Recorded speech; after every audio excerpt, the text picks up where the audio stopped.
Tudo bem, pessoal? Boa tarde a todos. Estamos ao vivo aqui no MConf, também no Facebook da Faculdade de Direito, para mais um webinário do Conversas na Quarentena. Hoje nós vamos estar discutindo o tema Contratos da Administração Pública e Covid-19. Eu sou o professor Lucas, professor de Sociologia do Direito, e estarei atuando hoje como mediador desse debate, que vai contar com a participação dos professores Eunice Nequete, José Guilherme Giacomuzzi e Rafael Maffini. Nós vamos começar com uma breve introdução ao tema dos contratos administrativos, neste contexto em que vivemos de pandemia, com a professora Eunice Nequete. Depois a gente vai dar continuidade à nossa discussão com uma fala do professor Rafael Maffini, que vai se preocupar em explorar algumas das consequências dessa pandemia, que é o tema dos contratos administrativos, E o professor José Guilherme Giacomuzzi vai dar continuidade ao debate, abordando os impactos em relação aos contratos que já estavam em andamento previamente ao início desta situação de crise sanitária no Brasil. Queria aproveitar a oportunidade também para manifestar as palavras de acolhida a todos os colegas, professores que estão nos acompanhando na tarde de hoje. Vejo aqui a presença do professor Augusto Jäger Júnior, da professora Kelly Bruch, do professor Marco Fridolin. Também vejo a presença de vários estudantes da nossa faculdade, imagino que também alguns ex-alunos e outras pessoas que estão vinculadas à nossa comunidade acadêmica. Então, convido desde já todos a contribuírem para as nossas discussões através de comentários e questionamentos aqui no bate-papo público do MConf. Nós também estamos acompanhando eventuais comentários e perguntas que surgirem através do Facebook, onde há um outro grupo de pessoas nos acompanhando. Sem mais delongas, então, eu gostaria de passar a palavra para a professora Eunice Nequete, que é professora do Departamento de Direito Público e Filosofia do Direito da faculdade, tem larga experiência com direito administrativo, tanto enquanto docente, quanto como profissional da advocacia pública, tem uma larga trajetória na advocacia pública, inclusive passagens muito conhecidas pela Procuradoria do Estado, mas também pela Procuradoria do Município. Então, professor Eunice, vai ser um prazer discutir sobre esse tema dos contratos administrativos. Nós combinamos 10 minutos para as intervenções, então eu vou avisar se este tempo for ultrapassado, para que a gente possa melhor utilizar o nosso tempo. Professor Eunice, a palavra é sua. Boa tarde, professores. Eu quero dizer da minha imensa alegria de revê-los, pelo menos aqui por essa via, e que me deixa muito feliz o convite de participar com essa seleta, com esses seletos integrantes, com a qualidade desses professores que estão me acompanhando. E, sinceramente, pensei muito no que valeria a pena expor nessa tarde. Afinal, os professores são extremamente qualificados, vão entrar especificamente no tema que mais aflige a todos, que é o problema da pandemia e na aplicação da lei durante esse evento. E me questionei muito se valeria a pena, se eu teria alguma coisa a acrescentar. E daí até conversei com a professora Kelly também, e ela me disse, não te preocupa, porque é uma conversa. O sentido disso é uma conversa.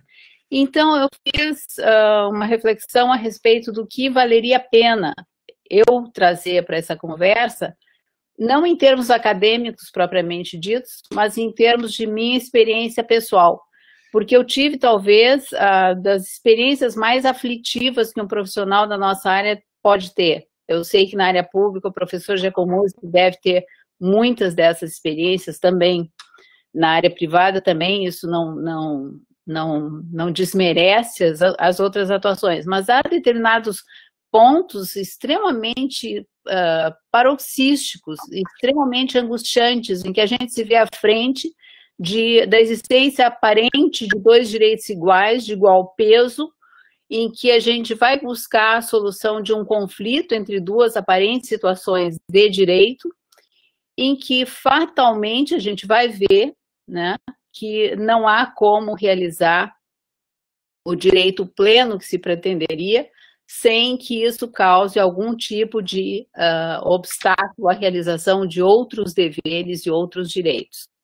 Eu, para não me alongar muito, resolvi falar um pouco do que me trouxe a determinados princípios que foram fundamentais para me orientar e me tranquilizar de medidas que visavam a solução desses conflitos, né?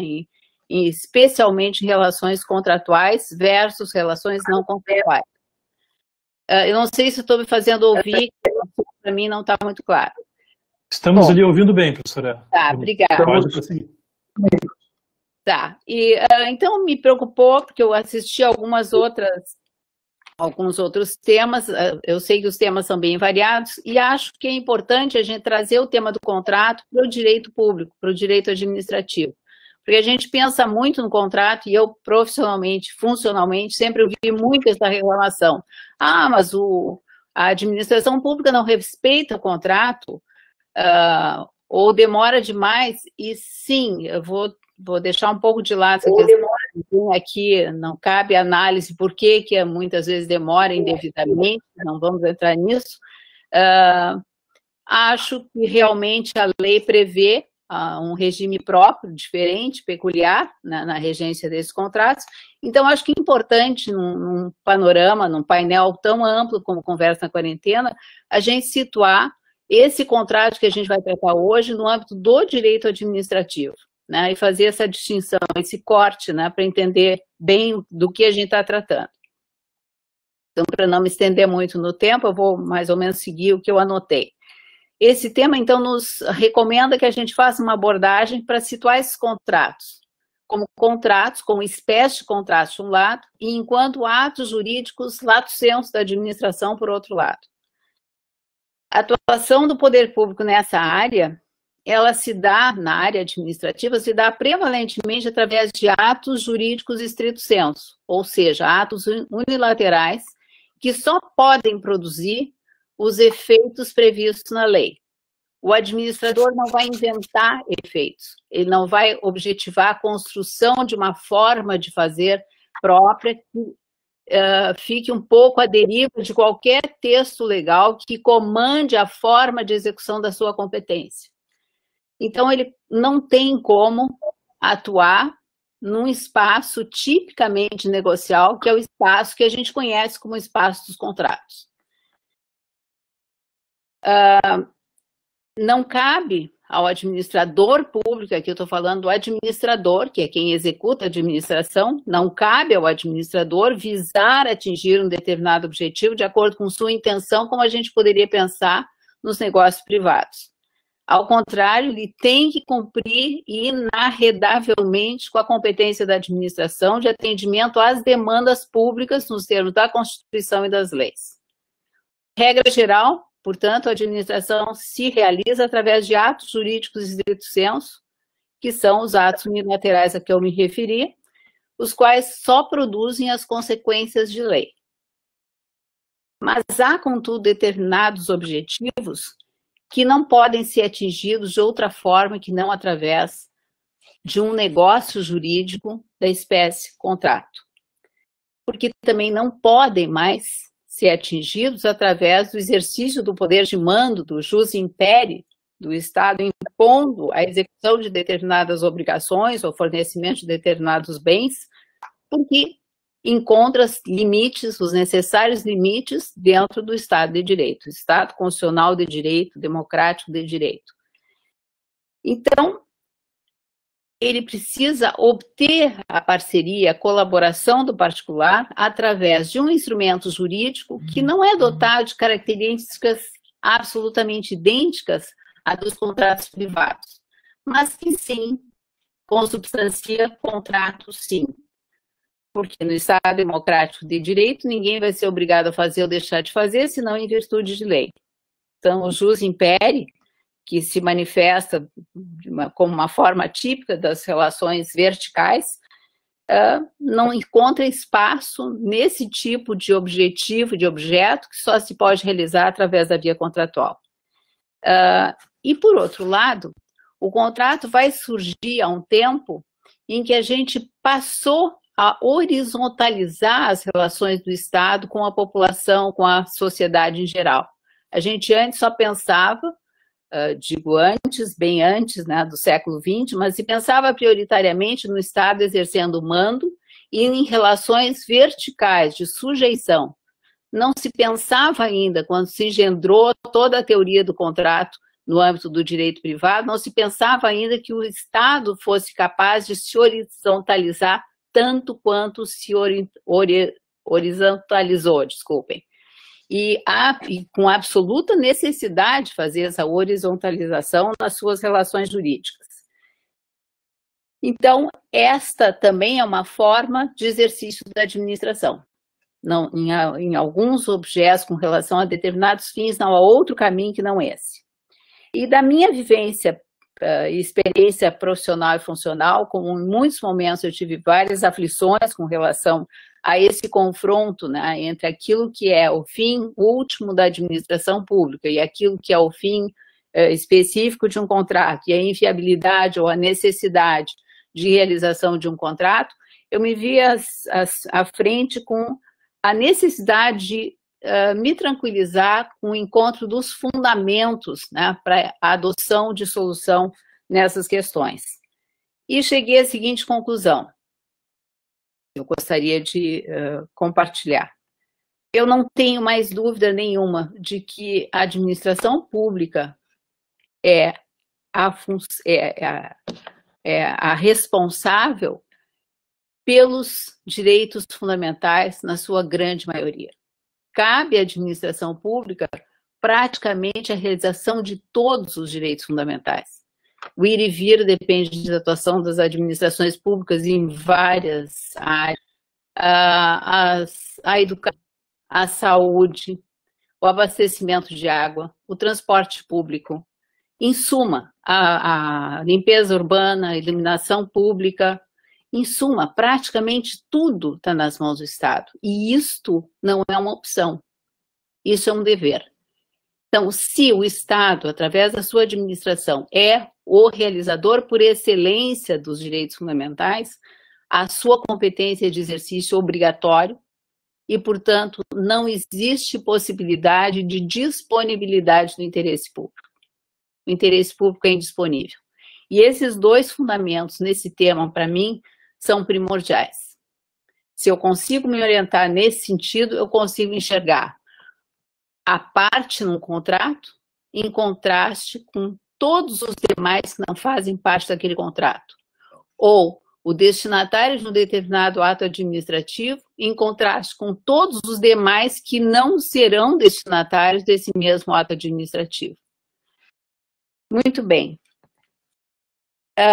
Nesse contexto, né, com esses fundamentos no exercício da administração, na condução da administração, nós vamos encontrar, então, a melhor forma de lidar com os contratos administrativos e com todas as variáveis e as circunstâncias que podem afetar a realização e execução desses contratos.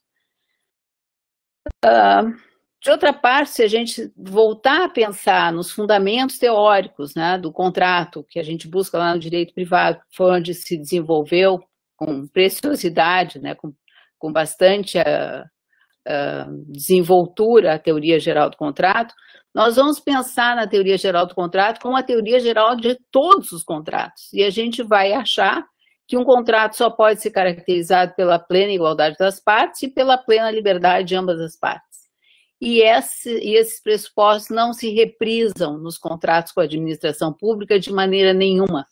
Não há essa plena igualdade, porque muitas vezes algumas coisas que são feitas pela via contratual poderiam ser feitas por atos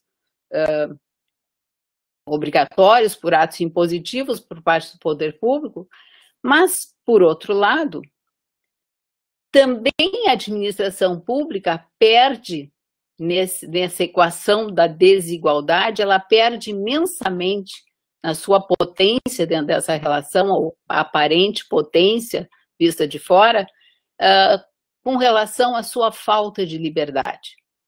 E aqui a gente tem a máxima expressão da aplicação do princípio da legalidade, que de uma parte vai impor à administração cumprir obrigatoriamente com o que ela deve cumprir, e, por outro lado, ao particular, a liberdade de opção, a liberdade de escolha pelo que ele quer e como quer fazer. Mas esse particular que vai ser chamado no contrato, ele é chamado já como um parceiro que vem objetivando cumprir um fim de interesse público. Ele é um realizador também, nesse âmbito do contrato, de um fim de interesse público. Ele vai fazer parte, né, da construção de um bem comum. E nesse passo, ele já de antemão vai se submeter também a um regime jurídico próprio desse tipo de contrato, que admite regras que são próprias dessa relação jurídica contratual, e só dessa relação jurídica contratual, porque nesta aqui, como se impõe a legalidade, já não se precisa tanto da garantia da liberdade, da igualdade, para assegurar que uma relação meramente contratual possa ser assegurada por lei e obrigatória por lei no âmbito privado. Aqui nós estamos sob a égide da lei sempre. Então, esse contrato, ele tem um regime próprio que eu diria que não pode mais ser visto só como um desvio da normalidade contratual, mas como uma forma de ser dos contratos também. E claro que isso não nos autoriza a pensar que, por isso, o administrador ou a administração pública pode se dar ao luxo de não cumprir com um determinado contrato ou desequilibrar um determinado contrato. Mas sim pode-se ver à frente com determinadas circunstâncias que imponham algumas alterações, que imponham algumas restrições à contratação ou que, ao contrário, determinem a realização de um determinado contrato exatamente pela aferição de uma causa de agir. Onde o poder público se defronta com uma causa, com um motivo, ele obrigatoriamente deve responder. E muitas vezes essa resposta vai ser a resposta contratual. Eu estou olhando aqui na tela, eu estou avançando no tema, então vou... Eu gostaria só de encerrar dizendo que, com relação, então, a essa pandemia que a gente está vivendo, a gente teve, assim, um exemplo mais que eu nunca pensei que eu fosse vivenciar na minha vida, né, de realmente uma causa terrivelmente imperiosa, imperativa, que está nos criando obrigações, que está nos limitando nos poderes, inclusive, nas possibilidades de solução de conflitos e de solução de demandas, mas que está nos levando necessariamente a construir as melhores saídas para as relações, todas as relações jurídicas, inclusive, especialmente, as relações contratuais. E nesse ponto eu acho que posso encerrar pedindo desculpas pelos meus limites, não só de tempo, mas também de abordagem do tema, e passar muito alegremente, honradamente aos meus colegas a palavra. Muito obrigada. Doutora Eunice, muito obrigado pela sua instigante intervenção inicial. Foi um prazer enorme lhe ouvir. Sei que você fez um esforço grande para estar presente conosco hoje, essa tarde. Então, muito obrigado em nome de toda a organização deste evento. Aproveito a oportunidade para dar as boas-vindas àqueles e aquelas que se somaram a esta conversa ao longo da fala da professora Eunice, né, e renovar o convite a todos e a todas para que contribuam com a nossa discussão, utilizando o bate-papo público, utilizando a nossa página do Facebook, para trazer comentários, perguntas aos nossos debatedores. Vamos dar continuidade, então, às exposições iniciais, agora com o professor Rafael Maffini, professor do Departamento de Direito Público e Filosofia do Direito. Todos aqui, na verdade, são colegas de departamento, né? Também o professor José Guilherme é do mesmo departamento, tá? Então aqui nos conhecemos já há algum tempo todos, né? E o professor Maffini tem uma larga experiência como docente já, apesar de bastante jovem, né? E se soma a essa experiência na universidade também toda uma bagagem na advocacia privada, né? Então, professor Maffini, estamos ansiosos para lhe ouvir sobre esse tema dos contratos administrativos. Obrigado, professor Lucas. Uma boa tarde a todos que nos assistem aqui, ou na plataforma Confort, ou então na nossa página da Faculdade de Direito. Professora Eunice, é uma satisfação sempre ouvi-la. Prefiro conversar com a senhora pessoalmente nas nossas bancas, nas nossas conversas, mas na impossibilidade de fazê-lo, essa forma de manifestação telepresencial acaba sendo um mecanismo de nos aproximarmos. Senhora Comuzzi, também é um grande prazer plagiá-lo nesse evento. Eu aproveito para parabenizá-lo por aquela ação de extensão que ficou espetacularmente maravilhosa, aquela com professores que trataram de assuntos interessantíssimos, alguns dos quais aqui, vamos dizer assim, pertinentes à nossa conversa de hoje. Eu vou fazer uma manifestação menos reflexiva, mais descritiva do cenário legislativo que se nos apresenta em matéria de soluções emergenciais em razão dessa emergência de saúde pública de importância internacional declarada pela OMS, também de importância nacional declarada pelo ministro da Saúde em 13 de fevereiro. E eu me antecipo assim, para dizer que eu tenho percebido, eu tenho defendido uma ideia que não é propriamente aquela teoria das circunstâncias excepcionais lá da doutrina francesa, que a professora Comuzzi domina bem, mas eu acho que a gente vivencia hoje um momento de crise que faz com que nós tenhamos a necessidade de um direito de crise ou um direito de exceção. Eu não estou aqui preocupado com o nome da coisa, mas eu estou preocupado em apontar que a coisa exige soluções também excepcionais. E no tocante a licitações e contratos e contratações com o poder público, estas situações excepcionais que orbitam ao redor da pandemia do coronavírus geraram a produção de normas de todas as ordens, né? Já no dia 6 de fevereiro surge a Lei 13.979, que é uma decorrência da emergência declarada em âmbito nacional e internacional. Logo depois, ela já continha normas especiais de contratação, logo depois é editada uma medida provisória, há uma sucessão de medidas provisórias editadas, algumas das quais pertinentes ao tema que nós estamos aqui vendo, especialmente a de número 926, que alterou aspectos dos parágrafos 8º, 9º, 10º do artigo 3º, mas também alterou bastante o artigo 4º e seguintes da lei, que trata diretamente de casos como nós vamos destacar. Tempos depois nós tivemos a medida provisória 961, e tempos depois nós tivemos uma emenda constitucional, e aí, professor Eunice, não sei nem se eu posso dizer que existe outro exemplo, mas a emenda constitucional número 106, tanto quanto eu lembro, é a primeira emenda constitucional que eu conheço que não emenda a Constituição. Ela não altera nenhuma norma constitucional, na verdade, ela cria um regime de transição, e nesse regime de transição, por conta de uma circunstância bem conhecida, o fato de que vários hospitais privados não têm certidão negativa de natureza previdenciária, chega-se ao ponto, isso é uma informação que eu trago, chega-se ao ponto de o artigo 3º, parágrafo único desta emenda à Constituição 106, suspender durante o estado de calamidade pública o artigo 195, parágrafo 3º da Constituição, que é aquela regra que proibia pessoas com débitos na Previdência de contratar com o poder público. Então, para viabilizar que os hospitais privados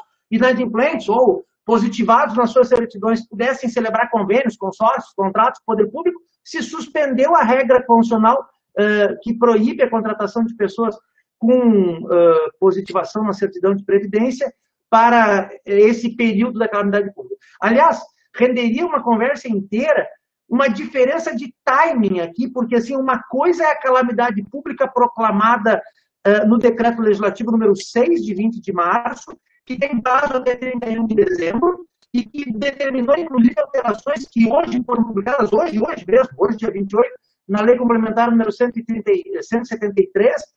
Então, é uma diferença entre a declaração de calamidade pública, que serve de termo final para algumas coisas, e a emergência de saúde pública, que serve de termo final para outras coisas. Então, assim, nós também teríamos esse problema. Bom, mas o que eu trago, assim, mais de descrição mesmo, como eu lhes disse, e menos como reflexão? O que nós temos de novo?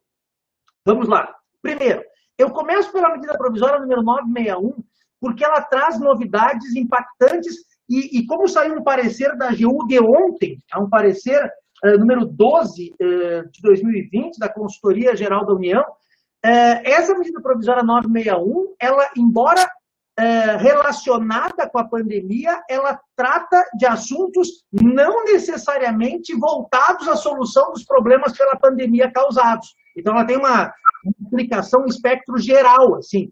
E ela traz, basicamente, 3 grandes novidades. Tá?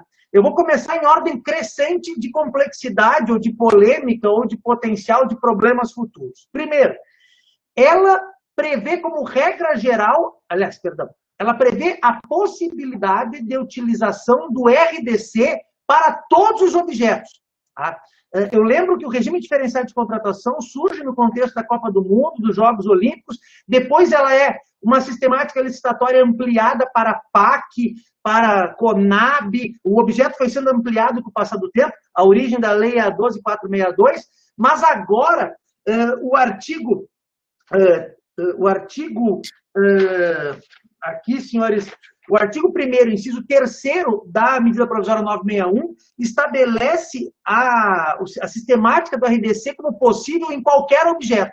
Tá? Observem, não necessariamente relacionado com a pandemia, ou não para objetos necessariamente relacionados com a solução da pandemia, embora essa medida provisória tenha o prazo que é a calamidade pública. Tá? É aquela questão que eu mencionei antes aos senhores. A segunda situação que eu gostaria de destacar, e aí não é só para a dispensa de licitação voltada às soluções da Covid, amplia-se os valores de dispensa de licitação. E aí eu tenho que fazer uma lembrança. A 8666, ela previa lá para obras e serviços em geral, para obras e serviços de engenharia, um limite de R$15 mil, para compras e serviços em geral de R$8 mil. O artigo 120 da 8666 previa que esses valores poderiam ser ampliados por decreto. Em 2018 é emitido o decreto 9412, que amplia para 33 mil e 17.600, respectivamente, para obras e serviços em geral. E agora, nessa medida provisória, se amplia a dispensa por valor para obras até R$100 mil e para os objetos em geral até R$50 mil. Essas duas alterações, eu diria que elas são, na minha opinião, menos polêmicas ou menos problemáticas, mas elas devem ser por nós conhecidas, mas elas vêm acompanhadas de uma situação que eu tenho um grande receio, talvez vá dar muito trabalho para o professor Jacobuzzi na atuação no Ministério Público, que é a possibilidade que os tribunais de contas de há muito tempo vinham resistindo de pagamentos antecipados. A justificativa para isso seria a capitalização dos setores econômicos, enfim, mas seria aquele pagamento antecipado não para e passo ao cronograma físico-financeiro ou cronograma de execução da obra. Claro, a medida provisória até exigiu algumas garantias, algumas cautelas, e a previsão no edital de que, se não fizer, tem que devolver valores, o que me parece, para aquelas empresas que vão explodir com isso, que é pouco razoável. Mas essas alterações, elas estão previstas nessa medida provisória número 961. Voltando os olhos agora à própria Lei 13.979, com as alterações promovidas em razão da medida provisória 926, o que eu tenho? Bom, aí eu tenho uma regra de dispensa aí relacionada com a pandemia, embora ela tenha sido alterada com a 926, para fins de estabelecer-se uma possibilidade mais ampla de questões que envolvessem, ainda que indiretamente, a solução dos problemas causados pelo Covid. Então, nós temos, fundamentalmente, uma regra de dispensa de licitação. Há uma sistemática, isso aqui parece um filigrana irrelevante, mas eu acho que é muito importante. Nós temos hoje várias leis de licitações, mas fundamentalmente dois sistemas licitatórios, pelo menos é o nome que eu chamo, o da 8666 e legislação que orbita ao redor dela, e da lei das estatais. Como aqui eu vislumbro a possibilidade de entidades estatais também precisarem dessa cláusula de dispensa, eu diria que essa dispensa ela é acrescida às hipóteses do artigo 24 da 8666 e também é acrescida às hipóteses de dispensa do artigo 29 da lei das estatais. O que mais que eu posso apresentar assim de particularidade, sem prejuízo de um detalhamento maior depois? Essa regra de dispensa tem um caráter também temporário, no sentido de que vai estar condicionada à declaração de emergência de saúde pública. Nós temos ainda a ampliação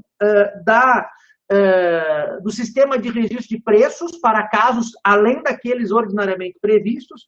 E nós temos uma outra novidade que é relativamente importante, que é a possibilidade de utilizar essas normas todas para aquisição de bens usados, né?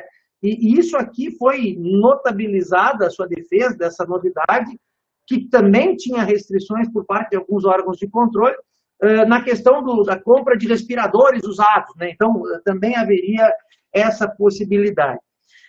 O que nós temos também de novidades, vamos chamá-las assim, procedimentais no processo licitatório, no processo de contratação por dispensa?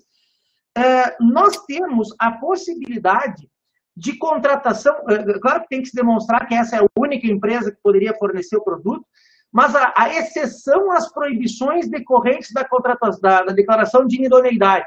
Então, empresas declaradas inidôneas, se comprovadamente fossem as únicas que poderiam, de alguma forma, fornecer produtos ou equipamentos, poderiam ser ainda assim contratadas. Nós também temos a possibilidade de afastamento de regras de habilitação, inclusive questões pertinentes à regularidade fiscal, qualificação econômica, financeira. Isso gera né, parece aquela conversa que a gente tem com o filho, né? Maior liberdade aumenta a responsabilidade. Então, isso aqui é o tipo de coisa que provavelmente vai render bastante problema, sendo que a qualificação fiscal decorrente de contribuição previdenciária, aí essa não é uma faculdade da administração dispensar essa exigência, aí é uma determinação decorrente da emenda constitucional número 106. Nós temos também algumas regras que, para mim, correspondem a uma espécie de menoscabo à transparência, que é a dispensa de audiências públicas, alguns fatos perigosos, assim, que me parecem que precisariam de maior atenção, maior lupa de parte de quem avalia isso. E nós temos também, já estou me aproximando do fim aqui, nós temos também algumas novidades nessa legislação, não propriamente relativas a licitações ou contratações públicas, mas também relacionadas com contratos. Tá? E aqui me chamam a atenção 3 alterações relativas a contratos públicos celebrados nesse contexto. Primeiro, a duração dos contratos, que a rigor seriam durações condicionadas a estado de emergência, embora uma prorrogação de 6 meses sendo possível. Então, essa é uma situação, embora nós tenhamos o limite de que essa legislação toda ela cairia quando levantassem o estado de calamidade pública e o estado de emergência de saúde pública, respeitados os contratos que até então fossem celebrados. Nós temos a figura do gerenciamento de risco sendo exigido somente por ocasião da gestão do contrato, o que eu acho um problema também. E nós temos uma outra questão que envolve, e aqui eu até tenho, para mim, aquelas pulgas atrás da orelha que me parecem aparentemente irrelevantes, mas não são, na minha opinião. Nós temos a possibilidade daquela cláusula exorbitante de alteração lateral do contrato, não mais em até 25%, mas acréscimos de objeto de até 50% em razão desses contratos. E uma pulga atrás da orelha que me surge é que a possibilidade de alteração lateral dos contratos foi restringida, ou, na minha opinião, eliminada em relação a estatais. De sorte que, se um contrato for celebrado, por exemplo, por um grupo hospitalar Conceição, por um hospital de clínicas, um contrato for celebrado com base nessa sistemática da Lei 13.979, diferentemente do que preceitua o artigo 72, o artigo 81 da Lei das estatais, aqui essas estatais estariam autorizadas a alteração lateral, inclusive com um limite de valor de percentual maior do que aquele contemplado no artigo 65, parágrafo 1º da 8666. Esse é um primeiro rasante que eu trago, assim, e agora gostaria, depois de me colocar à disposição para outros esclarecimentos que possam vir a surgir do pessoal que está assistindo. Muito obrigado, Sr. Lucas. Professor Maffini, muito obrigado pela sua exposição, bastante detalhada e atualizada, né? Discutindo essa legislação que sobreveio nesse momento de pandemia, com características bastante peculiares, né, e que muitas vezes colocam os administradores públicos em uma posição bastante difícil, bastante desconfortável, não só diante de tudo que está acontecendo, mas também do ponto de vista de que caminho seguir à luz do direito vigente, né? Professor José Guilherme, chegou a sua vez, né? O professor José Guilherme também faz parte do quadro dos docentes na área de Direito Administrativo do Departamento de Direito Público e Filosofia do Direito, e além de atuar no magistério superior, é também promotor de justiça, né? Integra o nosso Ministério Público Estadual. Professor José Guilherme, por favor, a palavra é sua. Muito obrigado. Bom fim de tarde a todos. Boa tarde, professores Eunice, Mafini, Lucas, os professores que eventualmente nos veem, em especial, por fim, e mais importante, nossos alunos, a quem essas conversas são destinadas, né? Eu pergunto, antes de tudo, se aquelas pequenas anotações que eu dividi com todos, elas são vistas por vocês ou não, só por mim? Ali do lado tem um shared notes. Eu não. Enxergam isso, não? Nas notas compartilhadas. Isso. Só clicar em cima. Todos veem ou só os professores ou ninguém vê? Pergunta isso porque eu fiz aqui uma exposição. Agora, professor José Guilherme, agora eu disponibilizei aqui no bate-papo público, então acho que todo mundo está enxergando. Ah, tá. Então, obrigado, professor Lucas. Tá. Enquanto São professor... as notas sobre a legislação, é isso? MP? O professor Mafini estava citando algumas normas. Isso, eu tinha aqui, só para tentar ajudar, quem quiser clicar. Agora, eu cito ali para quem quiser se inteirar sobre a publicidade, que o professor Mafini falou, o site do TCE, Listacom, que obedece a uma resolução de 2015, resolução 1050, obriga os entes públicos a colocarem lá as informações sobre licitações, e tem uma aba específica só da Covid. Então dá para saber o que todos os municípios e o Estado estão fazendo em todos os contratos, se os contratos estão em andamento, se foram adjudicados para alguém, por quanto, etc. Então, isso é uma forma de controle público, né, do que está acontecendo, e, na verdade, é o controle mais importante. O dia que a sociedade se der conta disso, duas coisas acontecem, as duas bastante importantes, eu costumo dizer isso em aula. A primeira, nós temos um país melhor, e a segunda, nós temos quase o fim do que eu faço, né, que são os controladores externos. E isso seria um país ideal, né? Gostaria de sair de um país que eu não fosse necessário como promotor de justiça. Mas vamos entrar no tema, então, que o professor Mafini me sugeriu, que vem a ser os efeitos da Covid-19 na execução dos contratos administrativos em curso, certo? Então, aqui nós temos, primeiro, uma pergunta básica a ser respondida. Se esse conjunto de normas, eu vou chamar aqui de excepcionais, entre aspas, mas que foram feitas para o combate da pandemia, o professor Mafini citou todas as mais importantes, em especial a lei que eu chamo de lei da pandemia, que é a lei 13.979, né, de 6 de fevereiro, uma lei, depois as várias medidas provisórias que estão encampadas já no site, que vocês veem ali. Depois eu botei o site da medida provisória, porque essa medida provisória não foi encampada, até porque ela trata de matéria um pouco diferente, como o professor Mafini falou. Fora a emenda constitucional, que eu me dispenso de comentar. Pois bem, a pergunta é se os contratos em curso, ou seja, feitos antes da pandemia, eles são abarcados por essas leis. Vou fazer perguntas. Acho que vocês estão lendo. Lei da pandemia aplicável aos contratos em curso, em princípio, não. A própria lei delimita o seu âmbito de aplicação, está no artigo 4. Certo? Mas existe uma possibilidade, pelo menos em tese, de exceção, que o professor Mafini mencionou, não como exceção, não era esse o objeto, mas mencionou o caso, que é o caso de aumento da possibilidade, dos limites de possibilidade de variação do poder de modificação, poder de modificação do contrato, né? Que os juristas que costumam não falar latim e ficar citando em latim é o tal do ius variandi, né? O direito de variar, de alterar, de modificar o contrato, que é uma das grandes cláusulas exorbitantes do contrato administrativo em comparação aos contratos privados. E essa é uma discussão que é possível de se travar, me parece razoável que se trave essa discussão. Por exemplo, um contrato que foi firmado antes do advento da Covid, do termo inicial, vamos dizer assim, da Covid decretada.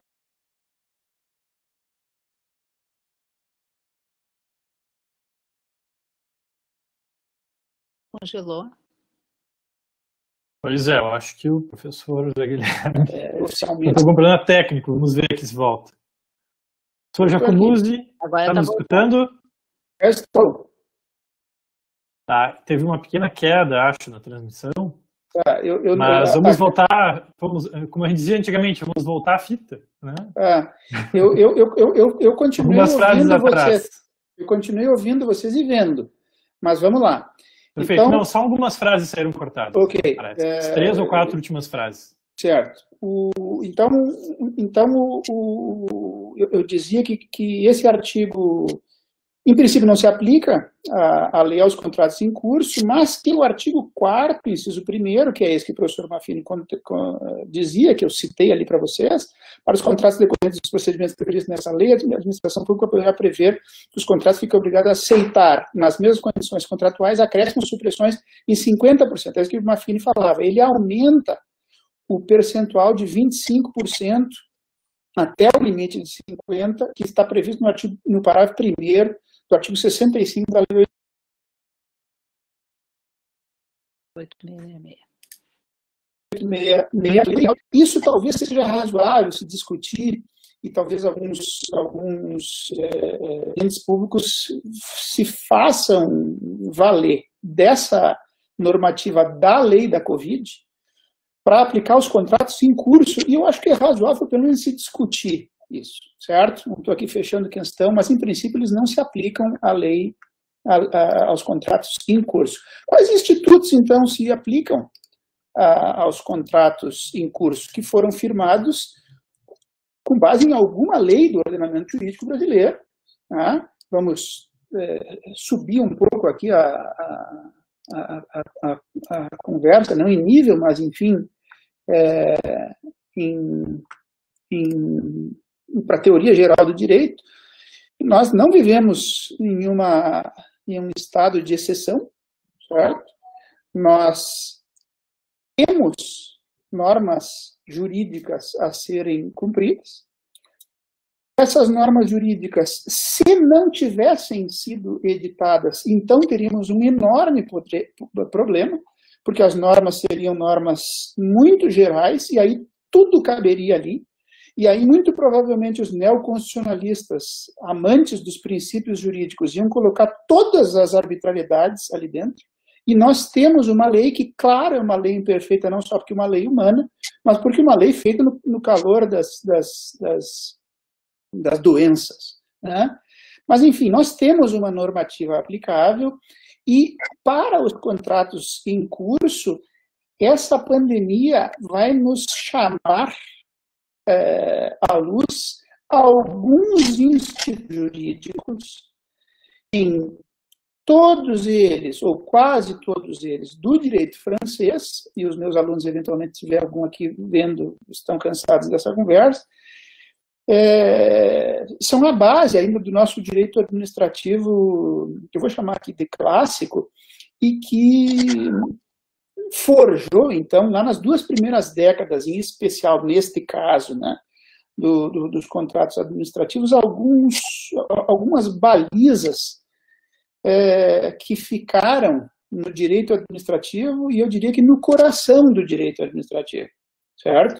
O professor Celso Antônio Bandeira de Mello, que é conhecido de todos nós, e que eu levo o livro dele para criticar ferozmente na segunda aula, quando falo do regime da administração pública, ele tem uma frase muito provocativa, né? Ele é bastante provocador, o que não é um defeito, eu acho até uma qualidade, e que ele conserva desde há muito tempo no manual dele. Na última edição, que é a 34ª do ano passado, ele também mantém a frase. Ele diz o seguinte: como os administrativistas franceses pouco fazem, em sua maioria, e já há muitos anos, se não sistematizar a sua jurisprudência, os doutrinadores brasileiros, por vias indiretas, teorizam sobre a jurisprudência francesa na matéria.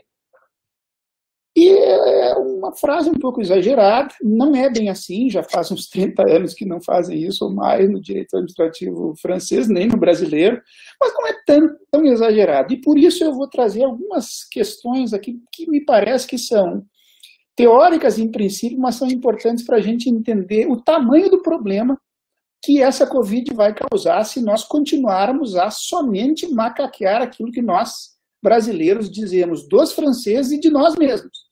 Porque isso vai causar uma quebradeira nas administrações públicas. Explico. Nas 2 primeiras décadas do século passado, o Conselho de Estado francês decidiu 4 casos que, de alguma forma, tornaram os contratos administrativos contratos administrativos. O primeiro caso, de 1904, é o caso da Companhia Marseillaise de Navegação, que criou o Fato do Príncipe, certo? Eu estou falando aqui para alunos que não estão ainda no 5º ano, não deram essa matéria, e como nós terminamos com o semestre na 2ª aula, né, nem os meus alunos de Direito Administrativo 1 sabem disso, então eu vou fazer algumas considerações muito básicas aqui. No direito privado, como você sabe, o fato do príncipe é a expressão utilizada para designar uma causa exterior que exonera o devedor da responsabilidade contratual, que constitui, às vezes, uma intervenção do poder público. Já no direito público, o fato do príncipe constitui também uma intervenção do poder público. Mas essa intervenção não é causa de exoneração, é ao contrário. É uma causa de responsabilidade do poder público sem culpa. E aqui podemos discutir se a tradução da palavra faute seria culpa ou seria falta. E eu acho que as duas valem. Nesse caso, culpa é melhor do que falta mesmo. O segundo caso é o caso da Companhia Nouvelle de Gaz de Deville de Rouen, de 1902, que reconheceu o princípio da adaptação do serviço público. O terceiro caso é o caso mais importante, talvez, desses 4 aqui, que é o da Companhia Geral Francesa de Tramways, de 1910, que vai consagrar o princípio da mutabilidade do contrato administrativo atento a um equilíbrio original do contrato. Eu vou pedir atenção aqui, atento a um equilíbrio original do contrato. Isso aqui é que foi para a nossa Constituição. E não aquilo que dizem que foi, que vai causar todo o problema. Certo? Restabelecido, então, por uma compensação financeira. Isso tudo é incontestável no direito francês hoje e também na jurisprudência europeia. Certo? Se nós pegarmos o livro novo, tem uma primeira edição no direito francês, o direito francês, uma notinha de rodapé aqui, quem for estudar isso a fundo vai se deparar com algo que se pode comprar hoje em dia online, antigamente não podia, mas agora a Dalloz já vende isso online, que são os famosos GAJA. GAJA é os grands arrêts de jurisprudência administrativa, grandes casos da jurisprudência administrativa. Hoje esse negócio está online, certo? Um dia a Faculdade de Direito vai disponibilizar isso para todos os alunos e comprar lá da GAJA. Por enquanto os professores compram pelo dinheiro que lhes resta. Pois bem, esse GAJA existe desde a década de 50 ou 60. Só que agora, no passado, alguns publicistas, inclusive constitucionalistas e teóricos do direito, fizeram um outro livro, que é chamado de Grandes Casos Políticos da Jurisprudência Administrativa. Certo? E esse é o primeiro e único caso dos 4 que chega ali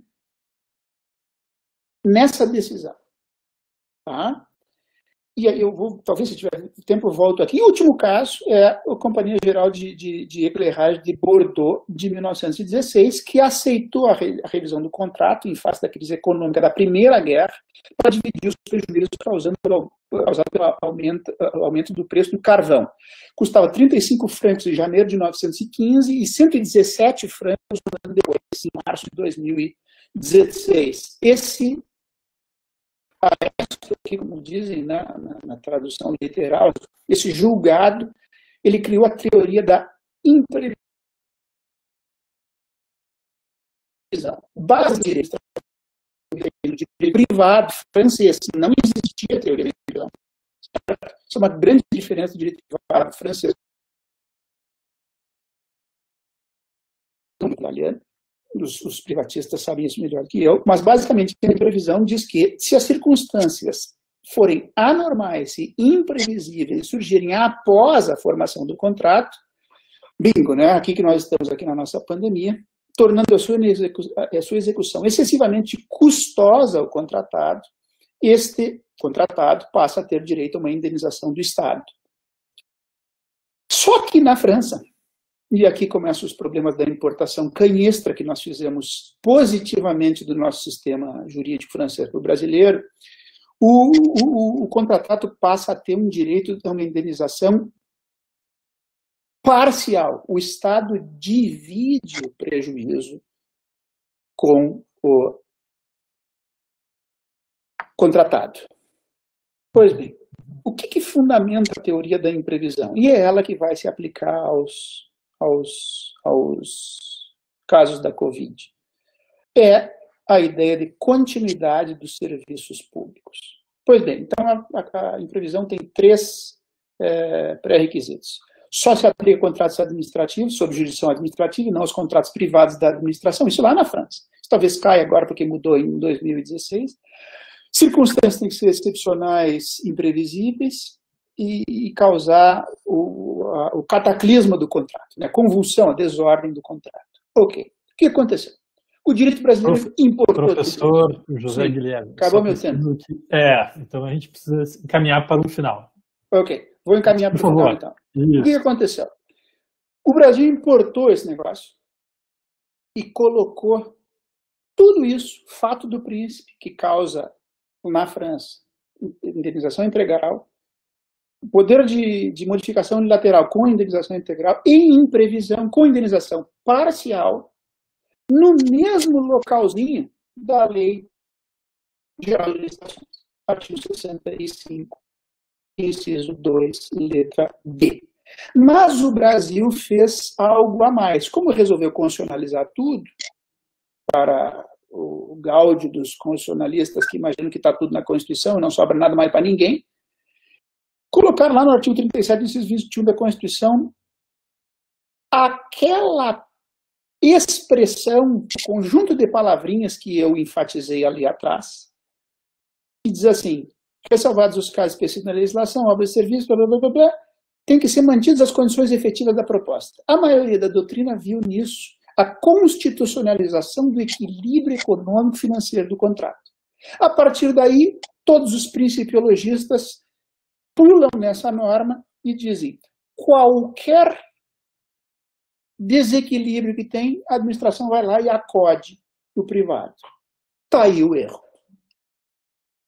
Então, na pandemia, o que vai acontecer nessas interpretações vai ser sempre saltos indutivos, triplos e quadros e twists escarpados, como costuma dizer o Maffini e outros, né, usando essa expressão, para dizer mais ou menos o seguinte: ó, deu prejuízo para o contratado por causa da pandemia, isso está lá no 65.2, acabou. Inciso 2, letra D. Not too fast, como diriam os americanos, né? Mais devagar. Uma parcela menor, em especial, os professores Maurício Portugal Ribeiro, Gustavo Loureiro e Tiberê Rodrigues, e eu acompanho esses, acham que não é bem assim. E não ser bem assim tem as suas consequências. Eu vou pular porque o Lucas já está me olhando com razão aqui com cara de brabo. Não, estou sorrindo aqui, professor. E a minha conclusão é a seguinte: vejam só, que por alguma interpretação sistemática é possível chegar à conclusão, me parece, que esses três institutos jurídicos que estão ali colocados, rodando no inciso 2, letra D, da Lei 8.666, eles vão precisar sempre de acordo das partes. Quais são esses 3 institutos jurídicos? 2 institutos, na verdade. A imprevisão e o fato do príncipe. Mas nós estamos falando mais especificamente da imprevisão. Por que isso tudo foi feito? Isso tudo foi feito, e depois as leis que se seguiram vêm a comprovar isso, vêm a confirmar e não a infirmar isso, foram jogando na legislação, isso lendo a Lei Geral de Concessões, depois a Lei de PPPs, a gente vê que os riscos do contrato, eles são tendencialmente colocados ou ao próprio contrato, ou à lei. Em poucos casos, aqui nesse artigo, porque os grandes casos problemáticos não serão contratos da Lei 8666, serão contratos da Lei 8987. A lei, no seu artigo 9º e no seu parágrafo 3º e 4º, vai jogar a questão para o contrato. Então, o que quis a legislação? A legislação diz, nesse problema de sorte, de alha extraordinária, circunstâncias terríveis, quanto mais complexo o contrato, mais para o acordo fica. O que vai acontecer?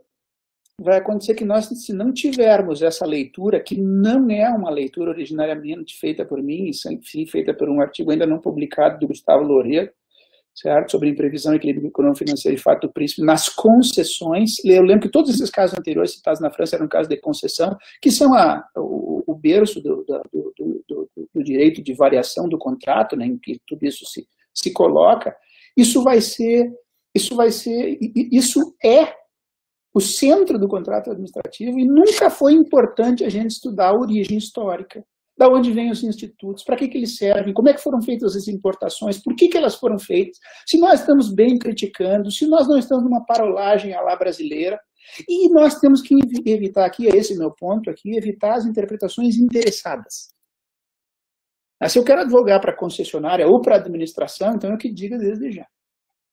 E esse vai ser um enorme problema para advogados de concessionária, para advogados públicos, para promotores de justiça. Então, tudo aquilo que eu prego nas aulas vamos entender de onde as coisas vêm. Aí é o meu ponto. E aí vai estar a grande resposta sobre esse enorme problema que o Estado brasileiro vai ter que enfrentar a partir de agora. Saúde a todos e muito obrigado. Excelente, professor José Guilherme, muito obrigado pela interessantíssima fala, né, nos recordando de que o direito administrativo tem toda uma história, né, e que essa história foi construída muitas vezes como resposta a mudanças sociais e a desafios que se colocavam em determinados momentos históricos. Né. Muito interessante sua fala. Eu até deixei o professor José Guilherme falar um pouquinho mais do que o combinado, porque eu percebi que ele já estava enfrentando aqui uma questão que foi colocada pela nossa audiência, né, especificamente pelo Felipe Flores, que pediu que os debatedores comentassem sobre a possibilidade de alteração unilateral e por acordo dos contratos pela superveniência de fatos imprevisíveis de força maior. Então, também um pouco na sequência do professor Rafael e da professora Eunice sobre esse ponto que preocupa o Felipe. Também registro aqui a manifestação da professora Dalva, que nos acompanha via Facebook, né, comentando que o tema dos contratos administrativos, de fato, é estratégico no momento atual. Ela dizendo que fica feliz, então, em ter conseguido acompanhar as exposições. A professora Eunice fez a fala inicial, né, e depois, na gravação das nossas conversas, quem quiser depois acompanhar o arquivo completo, né, ele vai estar disponível no Facebook. Né, então, quem não anotou todos os detalhes das falas também do professor José Guilherme, do professor Maffini, da professora Eunice, pode ir lá depois recorrer a esse arquivo e rever esses detalhes. E no YouTube, também a professora Kelly, nossa especialista já, né, em questões de tecnologia da informação da faculdade, nos lembra aqui. Também temos agora presentes no YouTube, quem diria, né? Quem diria? Lucas, eu não quero mais falar por educação, eu só vou colocar aqui em resposta à pergunta do Felipe aquilo que eu tinha preparado. O Felipe descreveu ali que agora enxerga, né? Espero que continue enxergando. Eu vou colocar aqui umas breves conclusões. Perfeito. Isso, daí eu já disponibilizo aqui no bate-papo. Aí o Maffini e a professora Eunice ficam à vontade, porque eu já ocupei, já me cedi aqui. Fica mais equilibrado assim, né? Do tempo. Então, por favor, professora Eunice, conceda a palavra, então, para comentários finais, a partir também dessa intervenção aqui da nossa audiência e considerando as falas dos colegas. Por favor, a palavra é sua. Bem, eu acho que a gente está diante de uma dificuldade imensa do ponto de vista do direito, do ponto de vista da confiança que a gente possa ter nas decisões da administração e até mesmo através dos textos de lei, e também bastante sacudidos por um desconhecimento do que está acontecendo. E eu me lembro de algumas coisas que eu tive a oportunidade de aprender um pouquinho, mas pouco mesmo, que há determinado tipo de demanda que se tem que prever um crescimento potencial muito maior do que aquele que a gente visa resolver através do surgimento. Precisamos de abastecimento de eletricidade para uma região X. Então, a gente vai fazer uma hidrelétrica bem pequenininha. E isso me chamou a atenção, né, quando eu vi um debate sobre um tema desse, há muitos anos atrás, e que alguém disse, mas não se faz previsão, não se planeja fornecimento de energia para uma comunidade pequenininha em termos pequenininhos. Se tem que fazer um estudo da forma de crescimento da comunidade e da necessidade futura, porque não se constrói duas vezes esse tipo de empreendimento. Então, uma dúvida que agora me surgiu, uma coisa que não tinha me ocorrido antes, com a clareza que me surgiu agora, foi provocada pela fala do professor Zé Guilherme. E pelo professor Maffini também, essa alteração possível para 50%, que também me soa mal, e que talvez afete os contratos em vigor, será que ela poderia se justificar por uma impossibilidade de previsão do crescimento da demanda? Mas ela está ligada à previsão do crescimento da demanda ou ela simplesmente é um percentual que está habilitando e possibilitando a alteração de qualquer contrato? Isso me parece injustificável. Se a gente não fizer a ligação com o objetivo da administração, com aquilo que é obrigatório atender, a gente não tem como resolver, não chega em 50%, porque administrador nenhum tem que querer chegar a 50%. Ele tem obrigatoriamente que resolver e ponto final, o que for necessário. Essa é a minha, assim, estou pensando quase de improviso, acho que eu estou sendo pega de surpresa por questões que eu não tinha parado para pensar também. Obrigada. Obrigado novamente, professora Eunice. Um excelente questionamento, né, que a colega nos traz. Professor Maffini, agora então a oportunidade de dialogar com as falas dos demais colegas, inclusive, de repente, enfrentar essa questão que a professora Eunice levantou, né, e também dialogar com os demais comentários que surgiram aqui ao longo da nossa disposição. Antes do professor Maffini começar a falar, aproveito para lembrar que o texto que o professor Giacomuzzi, né, preparou para compartilhar conosco foi aqui copiado para o bate-papo público, né? Então, quem quiser acompanhar o texto do professor Giacomuzzi pode fazê-lo aqui, pode copiar também para sua tela, etc., e ler com calma depois, né? Professor Maffini, por favor. Bom, eu primeiro agradeço uma vez mais a oportunidade de estar falando aqui. Eu acho que esse projeto é um projeto exitoso, né, com uma atividade livre para os nossos alunos. É uma pena, o professor Giacomuzzi, ele teve que sair, ele até me antecipou que teria uma limitação de horário, mas eu gostaria de poder fazer, não um contraponto, não é propriamente isso, mas só um acréscimo ao que ele falou. Claro que por honestidade intelectual, né, a gente sempre tem que confessar os nossos interesses, aquilo que ele chamou de interpretação interessada, e eu advogo para concessionários. Então, eu já quero que os senhores, de alguma forma, temperem as minhas observações a partir dessa premissa.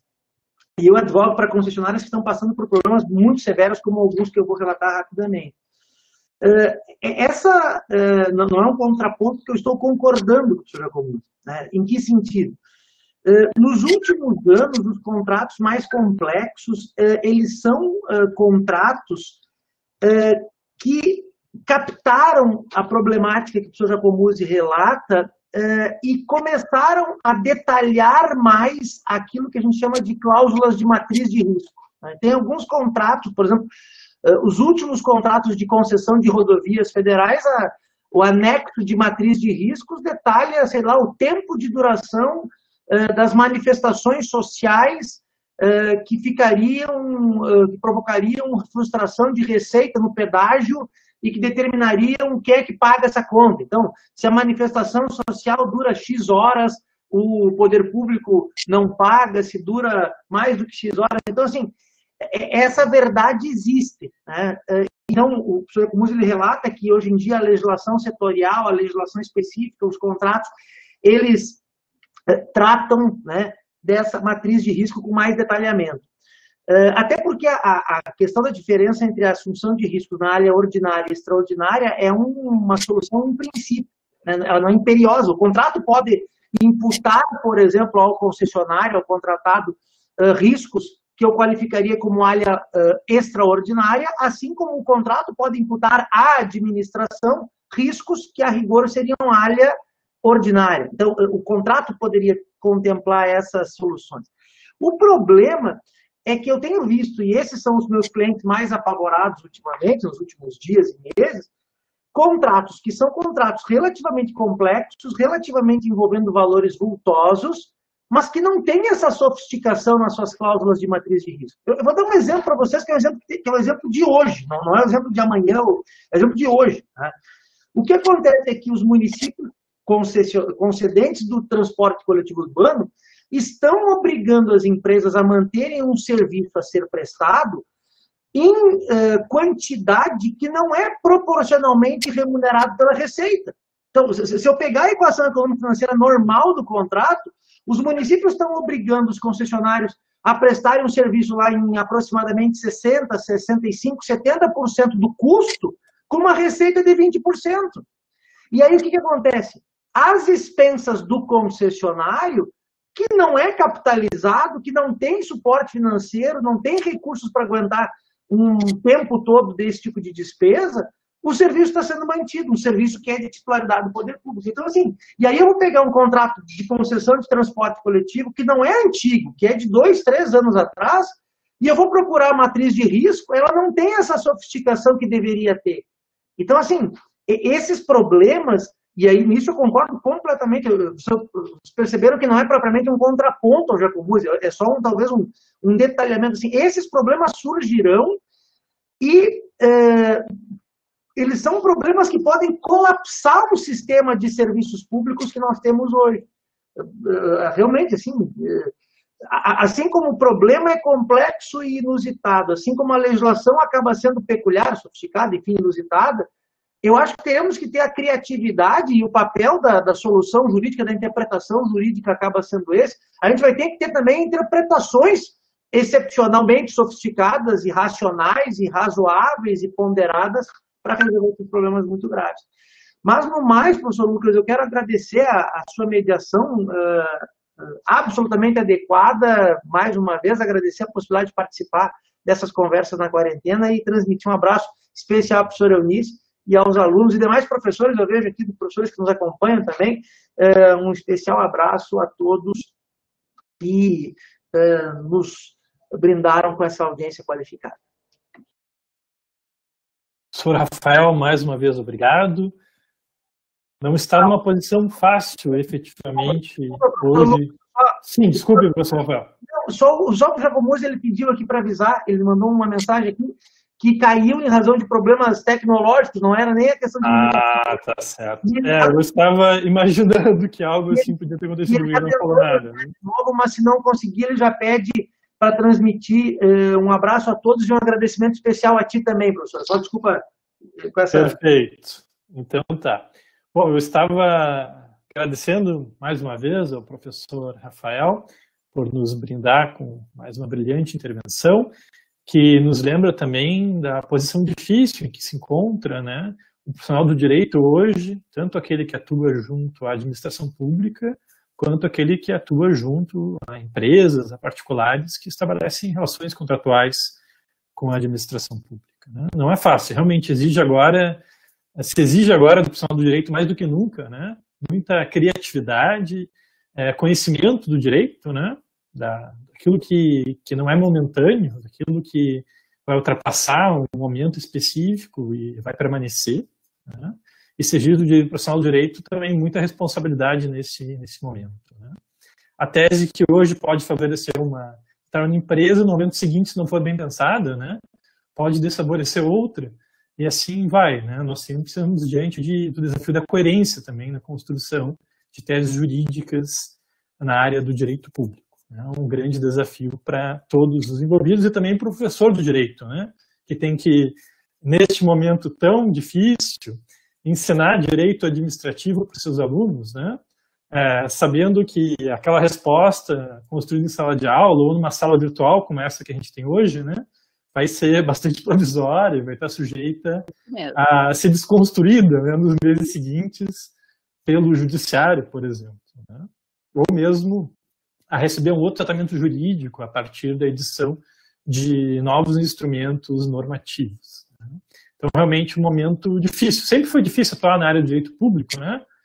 Sempre tivemos que lidar com um manancial vasto de legislação, né, esparso em diferentes níveis normativos, com uma jurisprudência também que é bastante cambiante, né? Muda bastante. Quer dizer, nunca foi fácil atuar nessa área, e é claro que esses desafios, num momento como esse, acabam se intensificando. No mais, como a gente já chegou às 6 horas e 15 minutos, né, e não temos mais aqui perguntas específicas da nossa audiência, está na hora de a gente encerrar mais essa conversa na quarentena.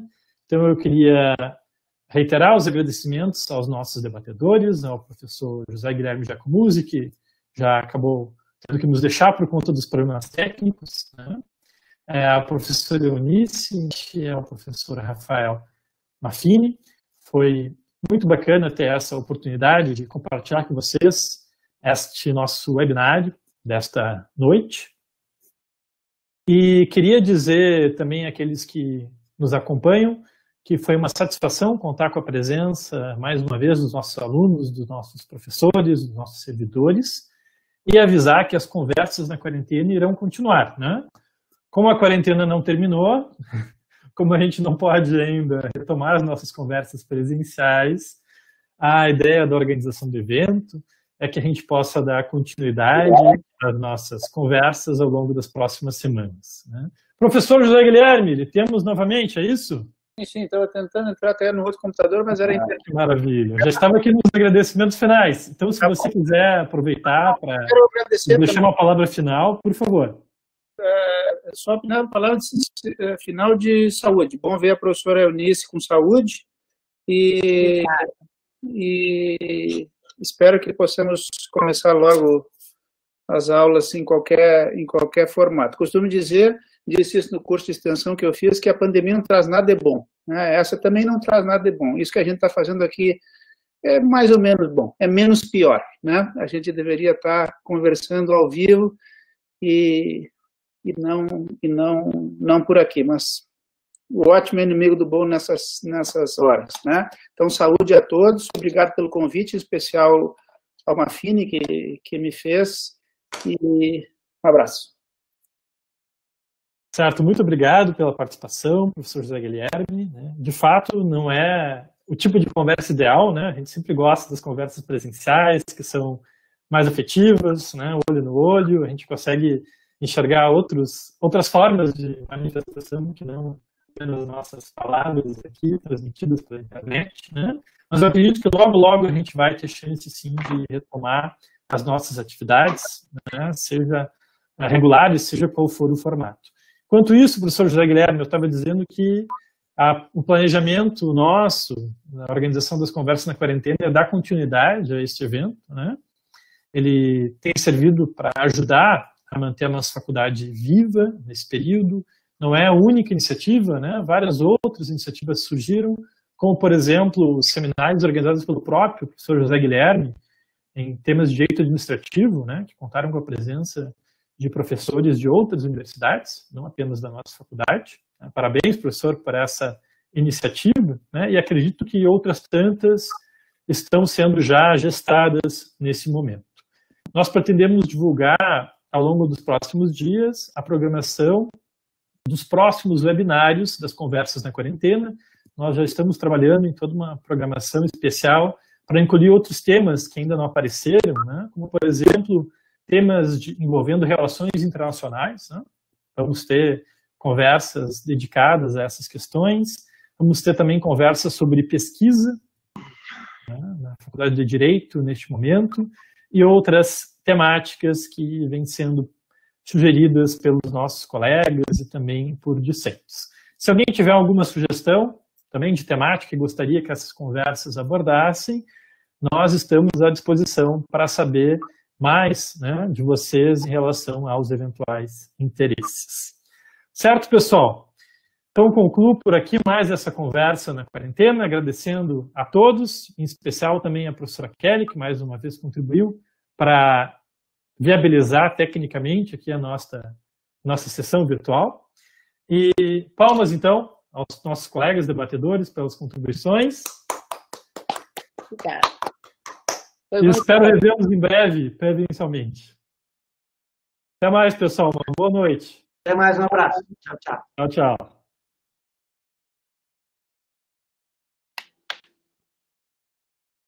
Fecho isso.